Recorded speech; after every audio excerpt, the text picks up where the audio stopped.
About, well, quite some time ago now, 20 years ago, I moved to London.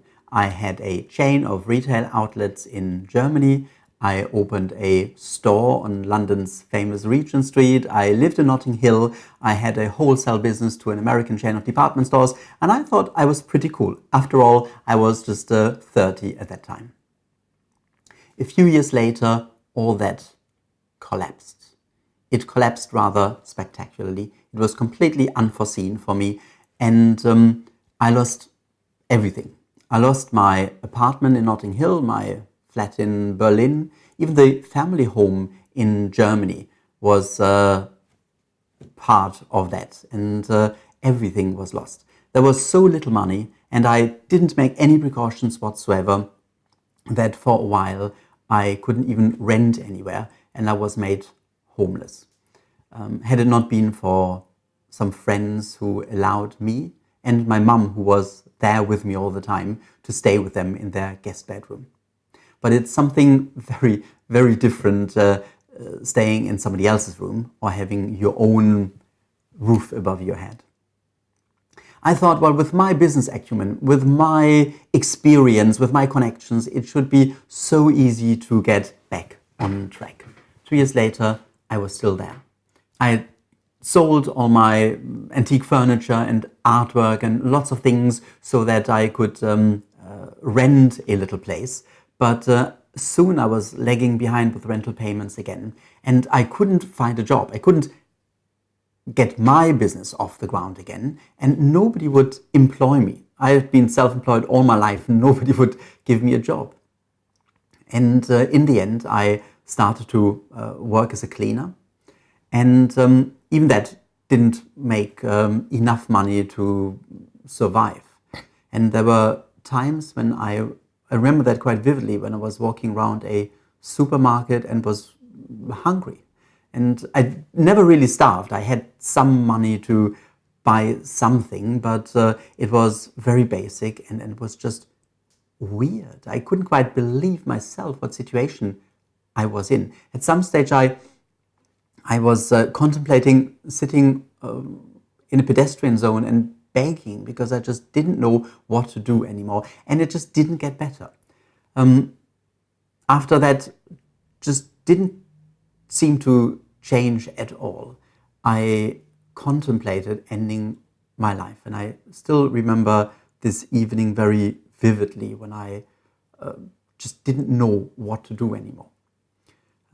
Luckily, I didn't do that, and I just carried on trying to get some more cleaning jobs, and I worked for some estate agents where I did some end of tenancy cleaning. And at some stage I heard some people, they were discussing having one of these apartments I cleaned refurbished, and I thought, well, not that practical, but I hopefully have some eye for style, so I'm sure I can turn that into something quite nice.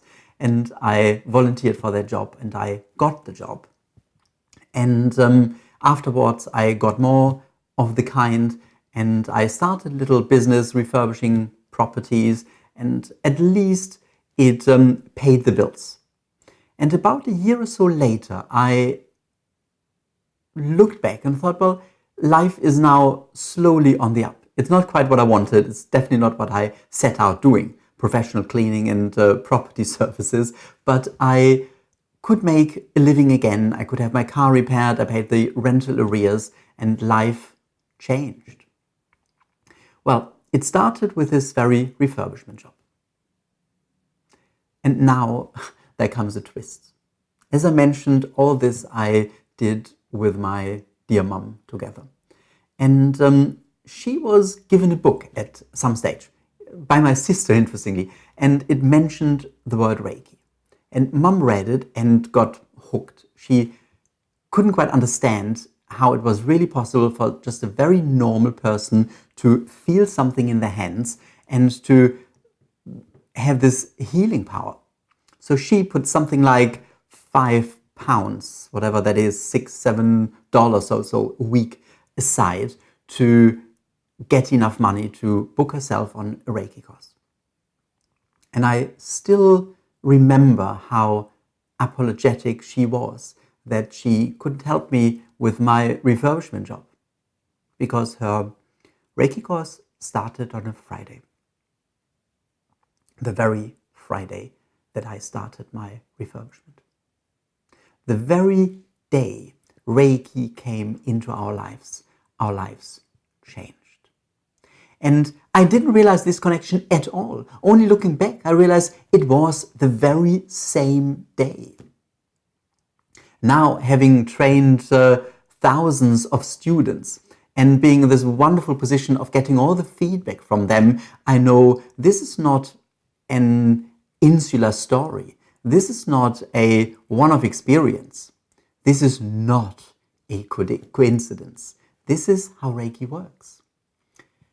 I didn't understand when I felt this connection or realized this connection at all how this was possible. After all, it's a healing energy.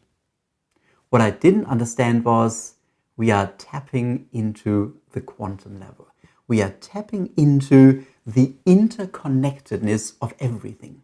And on this very high vibrational level of energy, if one thing changes, everything changes because everything is connected. And what changed was us. Suddenly, there was a connection to Reiki. Suddenly, there was an opening, even not with me, but with Mum. So it worked for the entire family. And we allowed these higher vibrations to come into our lives. Then I got my first Reiki course for Christmas from Mum. And I was just gobsmacked that I could feel something in my hands. And ever since has been a journey of exploring what this really is all about.